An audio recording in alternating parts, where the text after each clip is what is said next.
على سيد المرسلين وعلى آله وأصحابه أجمعين أما بعد فأعوذ بالله من الشيطان الرجيم بسم الله الرحمن الرحيم إن الصفا والمروة من شعائر الله فمن حج البيت أو اعتمر فلا جناح عليه أن يطوف بهما ومن تطوع خيرا فإن الله شاكر عليم صدق الله العلي العظيم وصدق رسوله النبي الأمين المبين المتين المكين الكريم ونحن على ذلك لمن الشاهدين والشاكرين والحمد لله رب العالمین۔ آئیے سب سے پہلے ہم اور آپ مل کر تاجدار عرب و عجم مالک حل و حرم دونوں عالم کے مالک و مختار حبیب کردگار محبوب پروردگار جناب احمد مجتبی محمد مصطفیٰ صلی اللہ علیہ وسلم کی بارگاہ بے کس پناہ میں عشق و محبت کے ساتھ ہدیہ درود و سلام جھوم جھوم کر پیش کریں اور پڑھیں اللہم صلی علی سیدنا و مولانا محمد معدن الجود والکرم والہ بارک وسلم صلاۃ و سلام علیک یا رسول اللہ۔ عشق و محبت میں ایک مرتبہ اور بآواز بلند پڑھیے اللہم صلی علی سیدنا و مولانا محمد معدن الجود والکرم والہ بارک وسلم صلاۃ و سلام علیک یا رسول اللہ صلی اللہ تعالی علیہ وسلم۔ سامعین کرام، آپ حضرات ترتیب وار سورہ المائدہ کا قرآن عظیم کی تفسیر کا بیان سماعت کر رہے ہیں۔ آج اس بیان کو وہیں تک رکھتے ہوئے مخصوص بیان قربانی سے متعلق میں آپ کے سامنے لے کر حاضر ہوا ہوں، اور وہ بھی تفسیر قرآن ہے، لیکن ترتیب کے حساب سے جو بیان ہو رہا تھا یہ دوسرے پارے کی تفسیر ہے اور ہم چھٹے پارے کی تفسیر سماعت کر رہے ہیں۔ لہٰذا آج ہم انشاءاللہ تعالی اللہ کے اس محبوب خاص برگزیدہ بندے کا ذکر کریں گے کہ جن کو حضرت ابراہیم خلیل اللہ اور اسماعیل ذبیح اللہ کہا جاتا ہے۔ سبحان اللہ۔ کیونکہ عنقریب قربانی کا وقت آنے والا ہے، لہٰذا لازمی ہے کہ اللہ والوں کا ذکر کیا جائے۔ قرآن عظیم میں ان کی تعریفیں توصیفیں جو بیان کی گئی وہ انسانی عقل و فہم انسانی گمان سے بلند و بالا ہے۔ انسانی عقل وہاں تک نہیں پہنچ سکتی جہاں تک اللہ نے ابراہیم خلیل اللہ اور اسماعیل ذبیح اللہ اور حضرت ہاجرہ کی تعریف بیان کی ہے۔ سبحان اللہ۔ اور ہم عاشقان مصطفیٰ ہیں، نبی کریم صلی اللہ علیہ وسلم کے دیوانے ہیں، لہٰذا کسی کہنے والے نے کہا ہے خسروی اچھی لگی نہ سروری اچھی لگی، خسروی اچھی لگی نہ سروری اچھی لگی، ہم فقیروں کو مدینے کی گلی اچھی لگی، ہم فقیروں کو مدینے کی گلی اچھی لگی، اور ناز کر تو اے حلیمہ سرور کونین پر، ناز کر تو اے حلیمہ سرور کونین پر، گر لگی تو ان کو تیری جھوپڑی اچھی لگی، گر لگی ان کو تو تیری جھوپڑی اچھی لگی۔ آئیے اب قرآن عظیم کے قریب چلتے ہیں اور تفسیر سمجھتے ہیں۔ سب سے پہلے تو ہم یہ سمجھ لیں کہ یہ آیت نمبر 150 ہے جو سورہ بقرہ کی ہے۔ قرآن عظیم کی پہلی منزل اور دوسری سورت، سورہ فاتحہ کے بعد الف لام میم سے جو سورت شروع ہوتی ہے اسے سورہ بقرہ کہا جاتا ہے۔ اسی سورت میں دوسرے پارے میں پہلا پارہ ختم ہو کر جب دوسرا پارہ آتا ہے اس دوسرے پارے میں یہ آیت ہے جو کہ آیت نمبر 150 ہے۔ اللہ تعالیٰ فرماتا ہے ان الصفا والمروۃ من شعائر اللہ، سب سے پہلے ہم لفظی ترجمہ سماعت کریں گے۔ انا کا معنی بے شک، الصفا پہاڑی کا نام ہے، صفا صفات سے بنا ہے، جس کا مطلب ہوتا ہے صاف ستھرا، بلند و بالا، مضبوط پتھر، جسے چٹان کہا جاتا ہے۔ اور صفا صفی اللہ سے بھی ہے۔ حضرت آدم جو اللہ کے نبی ہوئے اور کل انسانوں کے باپ ہیں، انہیں آدم صفی اللہ کہا جاتا ہے، اس سے بھی اس پہاڑی کا نام صفا پڑا ہے۔ اور ان الصفا والمروہ، و کا معنی اور، المروہ مروہ یہ بھی پہاڑی کا نام ہے۔ چھوٹے پتھر اور چمکیلے پتھر کو مروہ کہا جاتا ہے، اور یہ امرأتن سے بھی بنا ہے۔ صفا حضرت آدم صفی اللہ کی طرف نسبت کرتا ہے، اور مروہ امرأتن یعنی حضرت حوا کی طرف نسبت کرتا ہے۔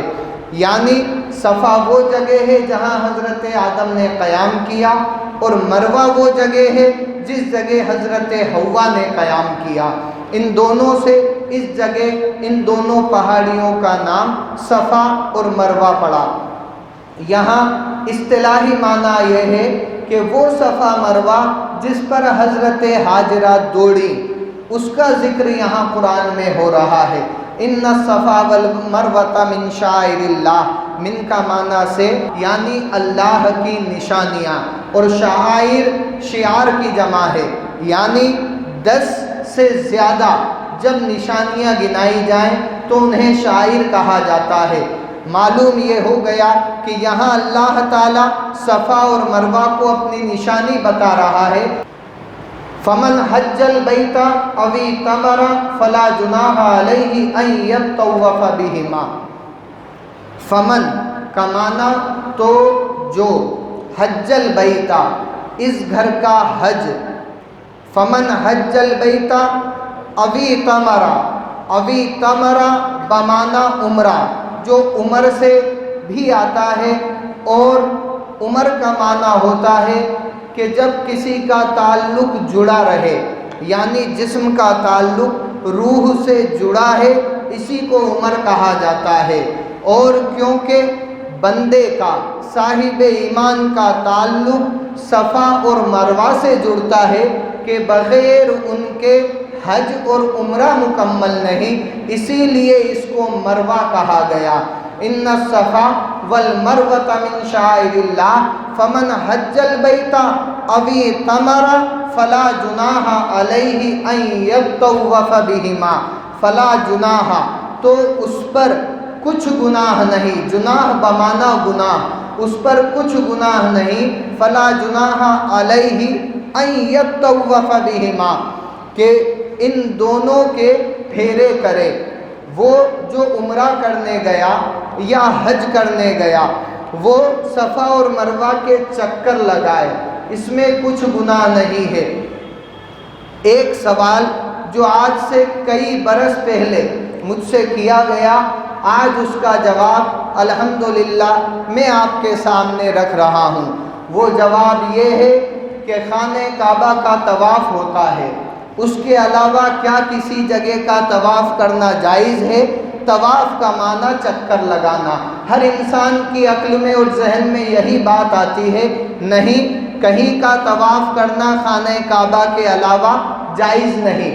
لیکن یہاں اللہ فرماتا ہے فلا جناح علیہ ان یطوف بہما، اس پر کچھ گناہ نہیں کہ وہ ان دونوں کے چکر لگائے، ان دونوں کے پھیرے کرے۔ اور یہاں رب نے لفظ طواف یطوف کا ذکر فرمایا، صاف لفظ قرآن میں آیا طواف، یعنی خانہ کعبہ کے علاوہ صفا مروہ 2 پہاڑیوں کا نام ہے، اگر اس کے چکر لگاتا ہے تو کچھ گناہ نہیں ہے۔ معلوم ہوا اللہ پہلے نشانی بتا رہا ہے کہ صفا مروہ میری نشانیاں ہیں، پھر بتا رہا ہے کہ ان کے چکر لگانے سے گنہگار نہ ہوگے۔ اب بات سمجھ میں آتی ہے کہ جو اللہ کی نشانی ہو اگر کوئی اس کا چکر لگاتا ہے تو اس میں گناہ نہیں ہے، یہ قرآن اور خدا بتا رہا ہے۔ اور نشانیاں صرف یہ نہیں کہ صفا اور مروہ کو نشانی کہہ دی جائے، بلکہ خانہ کعبہ بھی اللہ کی نشانی ہے، مینا بھی اللہ کی نشانی ہے، مزدلفہ بھی اللہ کی نشانی ہے، ابراہیم خلیل اللہ بھی اللہ کی نشانی ہے، اسماعیل ذبیح اللہ بھی اللہ کی نشانی ہے۔ نشانی وہ ہوتی ہے کہ جس کو دیکھ کر رب یاد آ جائے اسے نشانی کہا جاتا ہے، اور اللہ والوں کی شان یہی ہوتی ہے کہ جب ان کو دیکھا جاتا ہے تو رب یاد آ جایا کرتا ہے۔ لہٰذا معلوم ہو گیا کہ حضرت ابو بکر صدیق بھی اللہ کی نشانی، عمر فاروق بھی اللہ کی نشانی، عثمان غنی بھی اللہ کی نشانی، مولا علی بھی اللہ کی نشانی، اور صفا اور مروہ کو رب نے نشانی بتایا۔ وجہ کیا تھی؟ وجہ یہ تھی کہ اسماعیل ذبیح اللہ کی پیاس کے خاطر حضرت ہاجرہ دونوں پہاڑیوں کے درمیان دوڑی ہیں، اور آؤ کربلا کے میدان میں تو معلوم ہوتا ہے مولا حسین بھی اللہ کی نشانی ہے، اور واضح کربلا بھی اللہ کی نشانی ہے۔ کیسے نشانی نہ ہوگی؟ کیونکہ یہاں اسماعیل ذبیح اللہ کی بات ہو رہی ہے جو ابراہیم خلیل اللہ کے بیٹے ہیں، یعنی اللہ کے نبی کے بیٹے ہیں۔ اور جب ہم کربلا کی بات کرتے ہیں، مولا حسین کی بات کرتے ہیں، تو یہ کون ہے؟ یہ بھی نبی کے بیٹے ہیں اور وہ بھی نبی کے بیٹے ہیں۔ معلوم ہو گیا کہ نبی کے بیٹے اگر پیاسے رہے اور ہاجرہ صفا مروہ پہ دوڑیں تو ان کی پیاس کے لیے اللہ صفا مروہ کو نشانی بنا دے، تو وہ حسین جو کربلا میں پیاس کے خاطر نہیں امت مصطفیٰ کے خاطر جنگ کرتے ہیں اور شہادت کا جان پاتے ہیں، وہ کربلا کیوں نہ اللہ کی نشانی ہوگی؟ بے شک اللہ کی نشانی ہے، کیونکہ رب نے فرمایا شاعر اللہ، اللہ کی نشانیاں، ایک نشانی کا ذکر نہیں۔ اب یہ عقل کی بات ہے، ہم کہاں تک اپنی عقل کو لے کر جاتے ہیں؟ اور یہاں دوڑنا ہے حضرت ہاجرہ کا، اور وہاں حضرت امام حسین کربلا میں ہیں، یہاں دوڑنا ہے وہاں جنگ کرنا ہے۔ سمجھ میں آتا ہے دوڑنا آسان ہے اور جنگ کرنا مشکل کام ہے۔ دوڑ کوئی بھی سکتا ہے، جنگ ہر کوئی نہیں کر سکتا۔ معلوم ہو گیا اگر صفا مروہ نشانی ہے تو کربلا اس سے بھی بڑی نشانی ہے۔ سبحان اللہ، بلند آواز میں کہیں کربلا اس سے بھی بڑی نشانی ہے۔ پھر سوال پیدا ہوتا ہے دوڑنے کی کیفیت کیا ہوتی ہے؟ جواب ملتا ہے دوڑنے کی کیفیت یہ ہوتی ہے کہ اس انسان کا پسینہ بہتا ہے۔ اور پوچھو کربلا کے میدان سے کہ جنگ کی کیفیت کیا ہوتی ہے، شہادت کی کیفیت کیا ہوتی ہے، تو جواب ملتا ہے دوڑنے پر پسینہ بہتا ہے اور شہادت میں خون بہایا جاتا ہے، شہادت میں خون بہایا جاتا ہے۔ پسینہ کبھی بھی خون سے بڑھ کر نہیں ہو سکتا۔ معلوم ہو گیا صفا مروہ اگر اللہ کی نشانی ہے تو کربلا اس سے بھی بڑھ کر نشانی ہے۔ سبحان اللہ۔ اور دیکھو صفا اور مروہ پر حضرت ہاجرہ دوڑی تو حضرت اسماعیل ذبیح اللہ نبی کے بیٹے، اور کربلا میں مولا حسین نے شہادت پائی تو حضرت امام حسین نبیوں کے سردار کے بیٹے، وہاں نبی کے بیٹے ہیں اور ہمارے نبی نبیوں کے سردار ہیں، ان کے بیٹے مولا حسین جنہوں نے کربلا میں شہادت پائی۔ ایک سوال جو آپ لوگوں کے ذہن میں آ رہا ہوگا اور بعد تقریر بھی لوگوں کے ذہن میں آ سکتا ہے، اس کا جواب بھی سن لیں کہ حضرت امام حسین نبی کے بیٹے کیسے؟ وہ تو فاطمہ کے بیٹے ہیں۔ نبی کے بیٹے ایسے ہیں کہ نبی کریم صلی اللہ علیہ وسلم نے خود فرمایا حسین میرا بیٹا ہے، کہیے سبحان اللہ۔ اور نبی کا قول محمد قول خدا ہے، فرمان نہ بدلا جائے گا، بدلے گا زمانہ لاکھ مگر قرآن نہ بدلا جائے گا۔ نبی نے جب زبان اقدس سے کہہ دیا کہ یہ میرے بیٹے ہیں تو ان کا وہی وقار ہے، وہی عزت ہے، وہی عظمت ہے۔ اب معلوم ہو گیا کہ صفا اور مروہ اللہ کی نشانیاں ہیں، اور ان دونوں کے درمیان دوڑنے کو اللہ تعالیٰ نے گناہ نہ بتایا۔ اب ایک بات ذہن میں آتی ہے کہ گناہ کی بات کہاں سے آ گئی؟ وہاں تو دوڑنا فائدے مند تھا، لیکن گناہ کی بات کیوں کی جا رہی ہے؟ تو نائلہ اور اصاف، نائلہ عورت کا نام تھا، اصاف مرد کا نام تھا۔ یہ دونوں خانہ کعبہ کا طواف کر رہے تھے بہت پرانے زمانے میں۔ طواف کرتے کرتے دونوں کی نیت بدلی، اللہ تعالیٰ نے عذاب نازل کیا اور دونوں بت بن گئے۔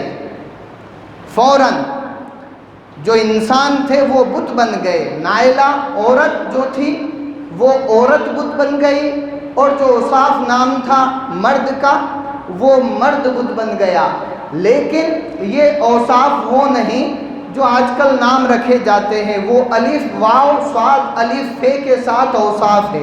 یہاں اوصاف الف سین الف اور فے کے ساتھ ہے، دونوں میں فرق ہے، وضاحت سمجھ لیں۔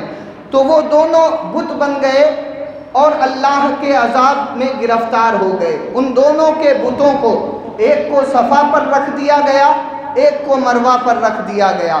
تو جب لوگ طواف کرتے اور صفا اور مروہ کے درمیان دوڑتے تو احترام کے ساتھ دونوں بتوں کو ہاتھ لگاتے تھے۔